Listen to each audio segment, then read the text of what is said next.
nung nagtanan si Betty Go, tsaka si ano. Kaya, ang connect niya sa Philippine history. So again, we are inviting you next Tuesday. Please come.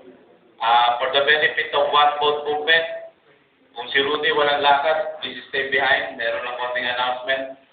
And anytime, the COMELEC will decide on the accreditation of One Vote movement as the katapatan na raw nila PPCRP.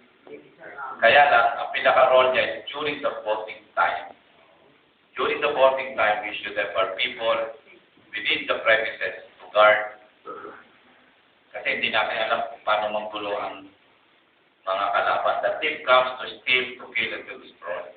Pero kung merong anak ng Diyos na isang presinto, na member natin, guard, takutan lang naman yan eh. Takot na si Pastor Jerry, tatakutin pa nila.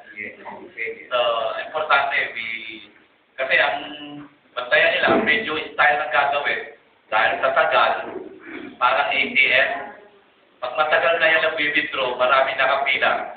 Mayroong nagagalit, may naiinit, at tagal-tagal naman yan. Yun lang ang babantayan natin. Lalapit kayo, pag-pray nyo agad. So, tanong lang ng COMELEC, can you handle, do you have people in every precinct?